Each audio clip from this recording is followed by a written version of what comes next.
Hello, this is Ghost Rider 615. I recently did something on TikTok, which I didn't have nothing but about 10 minutes to explain how I felt about this Jamal Bowman HR 414, and he's talking about reparations in this bill, but he's not talking about direct payments. And I will let someone else from African diaspora, her name is Ms. KAYE, and DEMETRA KAYE, and she's been information tool for me lately, and I appreciate her, and I like the way that she actually talks about Mr. Representative Bowman in this. So please listen up to this and see what she has to say, and then we'll get back to it. Representative Jamal Bowman from New York has proposed a $14 trillion reparation bill known as HR 414. Now, of course, you guys have heard of HR 40, which is a study of reparations, but he is saying, no, let's go ahead and roll out the money. Now, some of the reparation bill entails things for education, free education, to one of the 107 HBCUs in America. Also, it deals with restoring the voting rights for incarcerated and previously incarcerated individuals. But more specifically, this is what he is saying. According to the 2020 census, there are approximately 42 million African Americans in the United States, which makes up 12% of the population. When divided evenly, each person could receive $333,000, which could be paid out over decades. He also goes on to say, who says the $14 trillion needs to be paid out in one shot? It might be possible for it to be paid out over 5, 10, or 20 years. You could take that $333,000 and break it up into monthly checks over X amount of time. There are creative ways to do the right thing and do what needs to be done. Now, of course, he was talking about the housing and education and incarcerated individuals being able to vote. Just all a part of that bill. My thing is, yeah, $14 trillion sounds like a great start, although there's been a lot of economists that says it's much higher, right? Because, of course, we know that for the almost 250 years of slavery, that slave masters and everybody from, their ancestors and generations to follow, they've made trillions upon trillions upon trillions of dollars off of the slave labor of our ancestors. And so I want to get back to that of Representative Jamal Bowman. Thank you so much for that bill that actually says, hey, this is what should be given. But I got a problem with that over decades, over a small period of time, this, that, and the other, and, education and all that. Because true indeed, not all black people want to go to college. Some black people have already gone to college, right? And so they don't want to go again. And yes, I think that the voting rights should be restored for people who are incarcerated and those who were previously incarcerated. But what does that got to do with reparations? Why does that got to be a part of a bill? And how much does that really cost? Can't you just, you and your homies there in Congress with a stroke of a pen or votes or whatever you need to do and say, okay, restore the rights. That doesn't need to be included in reparations. And she's right. I'm going to say, basically, the payments need to be given to the individuals, descendants of the slaves whose blood, whose bones, whose murders, whose rapes have already been paid for. And all of this, they paid for with their lives. Okay? We're talking about something that's old and that should have been paid for 200 years ago. So after waiting all this time, I'm very impatient about waiting any longer. First of all, I think that's just a ploy. And another thing I think is Jamal Bowman needs to be embarrassed to even bring something like that before us, because what he should be doing and is aligning himself up with Representatives Cori Bush and Barbara Lee, and getting behind their propositions and proposals for reparations, and you get together and have a united front. And every other black congressman and representative needs to be in that number. And if not, we need to start calling names and get them out of there, because if taxation without representation means nothing. We get taxed every year. We've been taxed ever since we came to these shores, and we have not been represented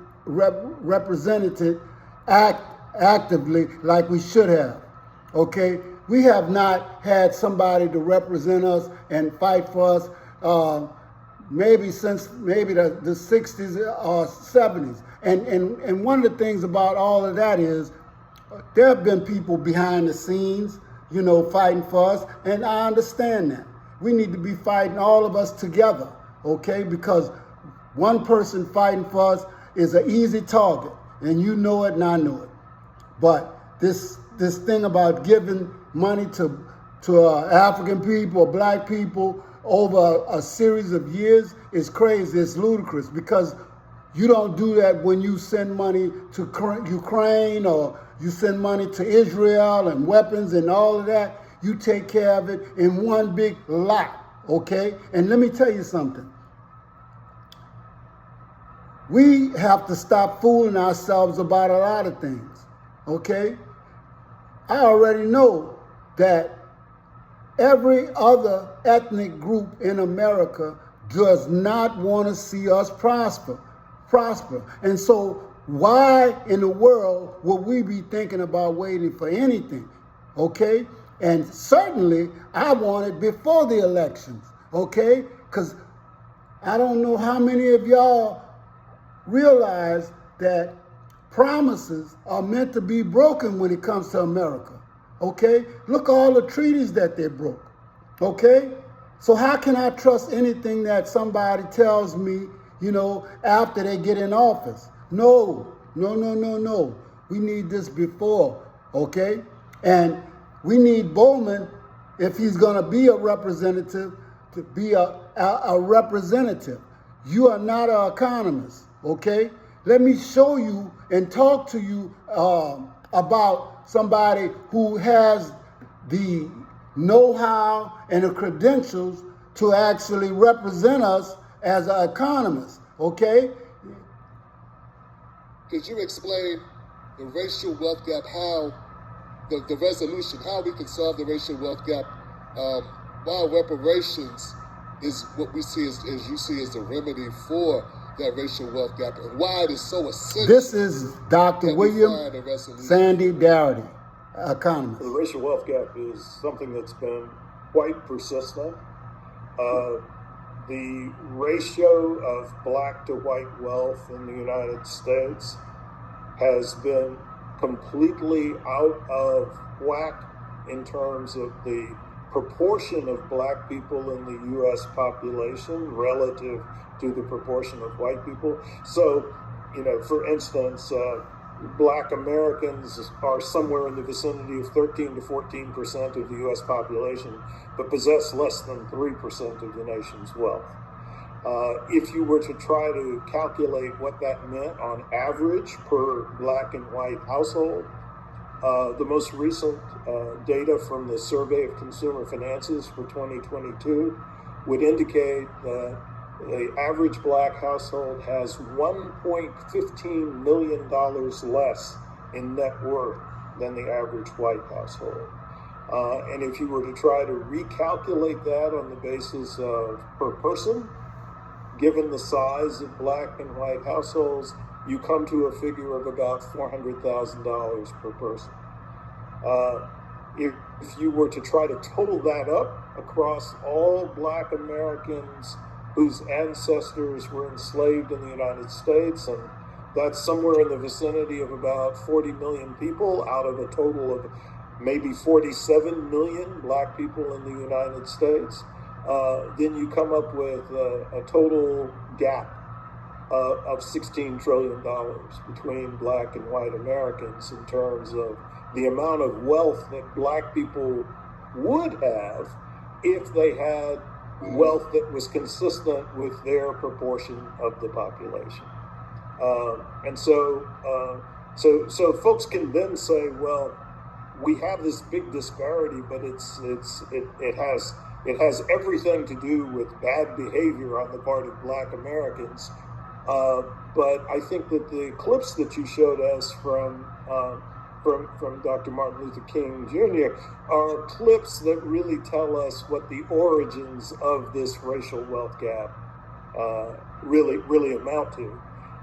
And so I would start with Dr. King's observation that at the end of the Civil War, black Americans are promised 40-acre land grants as restitution for their years of bondage, and that promise is not kept. But at the same time, 1.5 million white American families are given 160-acre land grants under the terms of the Homestead Act of 1862 in the Western Territories. And this is the point where the United States is completing its colonial settler project. And those 1.5 million white families actually constituted somewhere in the vicinity of 10 to 12% of the white population at the beginning of the 20th century. So this is an extraordinary handout, if you will, that's given to white Americans, and it creates the foundation for economic prosperity across generations. And I will add, in the 20th century, the federal government moves away from asset building via land distribution to asset building by supporting home ownership. And it does this in a highly discriminatory fashion.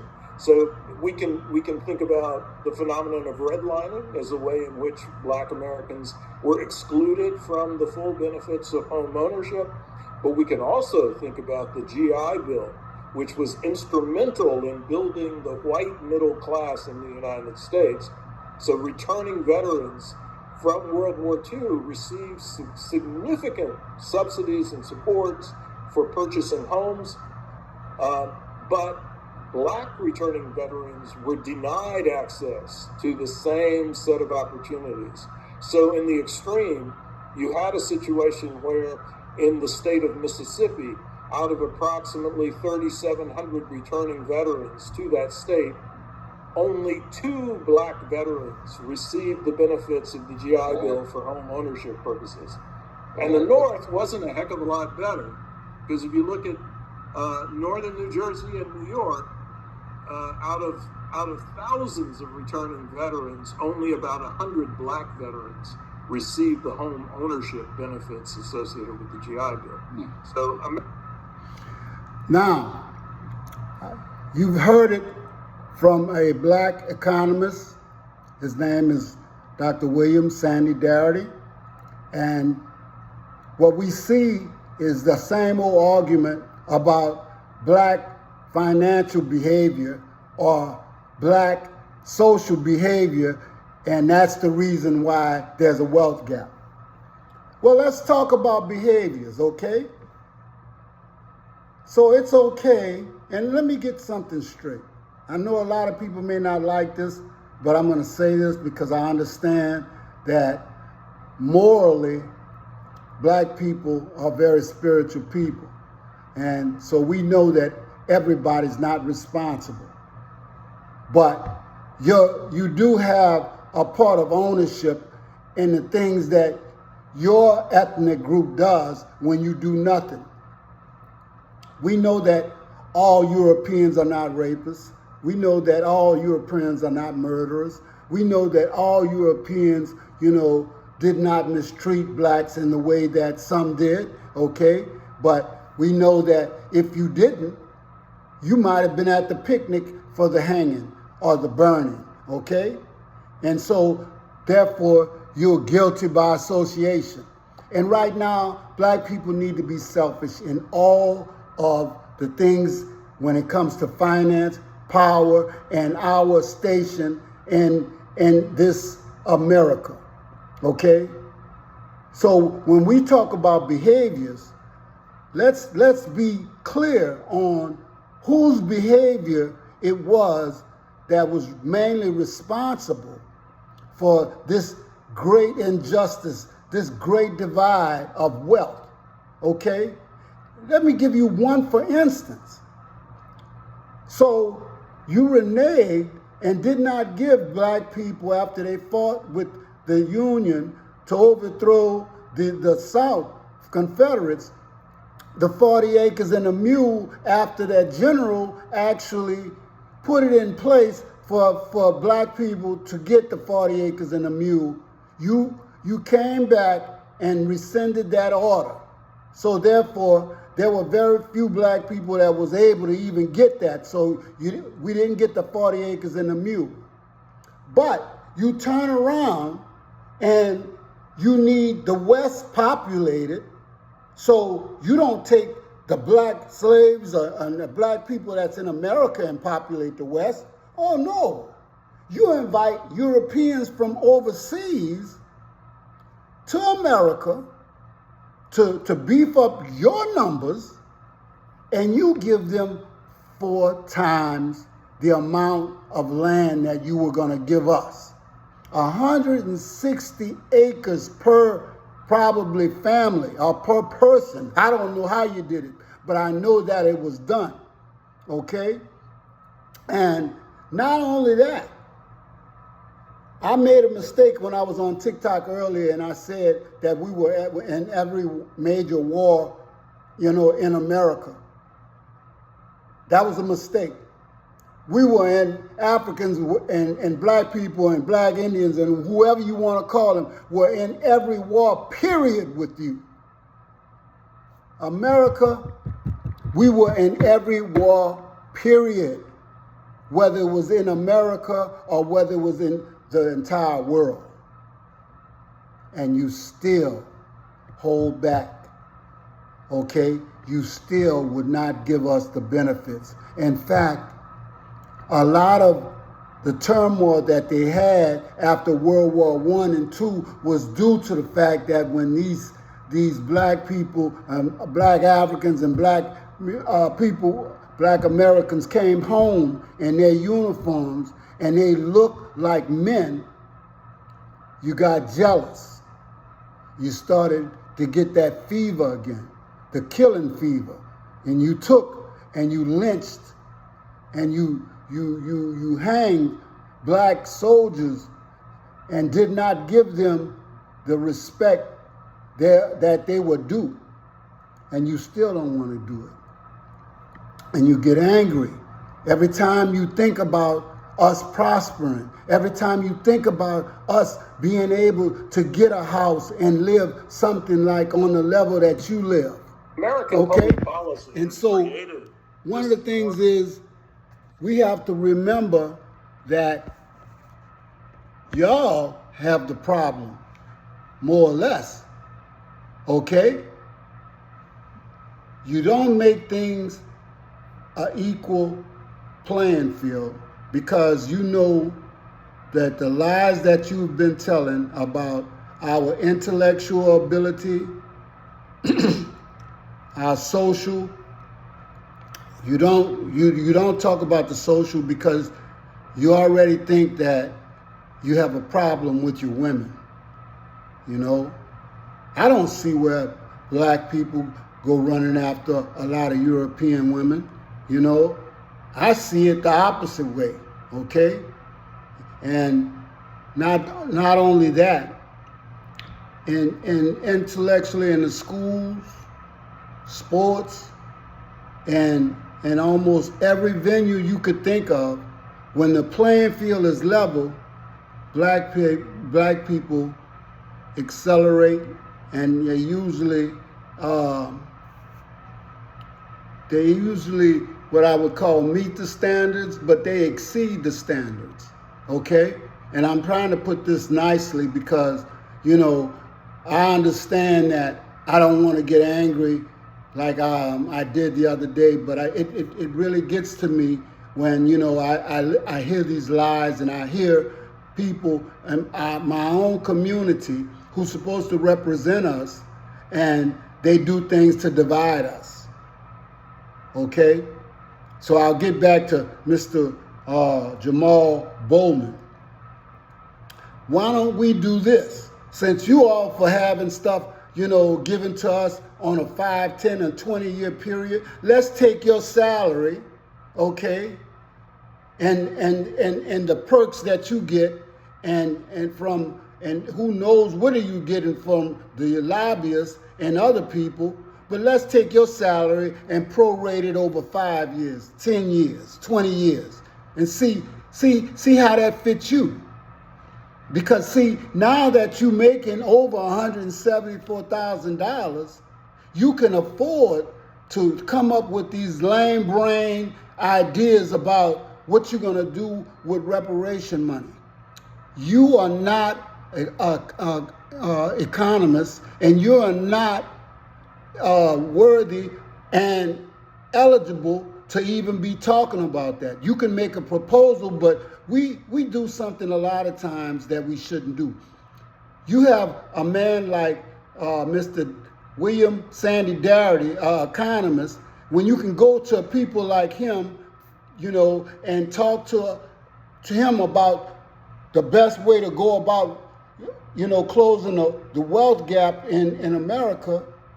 You don't take his advice. You don't take what, sometimes you need to get the information and the research and all of that into what's going to really help black people. Because you obviously have forgotten. And I can't understand that, because New York is a hard place. Okay? And it takes a lot of money just to live there. Okay? But getting back to one other thing, and so before I close, is that we need to stop asking stupid questions, and we need to demand the things that we are due. This debt has already been paid for with our ancestors' blood, sweat, and tears. So what are we talking about? Okay? The only thing that we should be talking about is uniting together and getting all these people who divide us, get them out of the way and move over. Okay, and let's close this wealth gap. And we don't have to stay in your neighborhoods, Europeans, Mr. Whoever, we let us have our own, farms, neighborhoods, and communities, and we deserve it. It's owed to us because you profited off of the gain of African blacks. And our descendants weren't able to enjoy it, and it is our time to enjoy it. And so I don't know how or what we will have to do to get it, but we need to do whatever it takes, by any means necessary, to get our just due. You can see the difference in how people, we don't even look at ourselves as citizens. That's probably the reason why we act the way that we do. Because you saw what happened when citizens thought that they needed to get your attention when Trump was in office and whatever. They came to the White House, okay? See, Europeans, they don't act like black people. They go take it. They'll go desecrate something. You know what I'm saying? So give us our just due.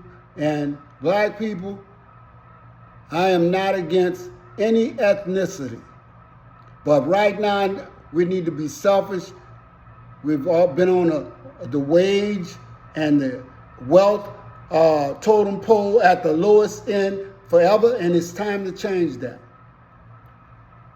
This video, I thank African Diaspora and Miss Faye, and I also thank this brother from TBTV, Tim Black, for this information. This is Ghostwriter 615 out.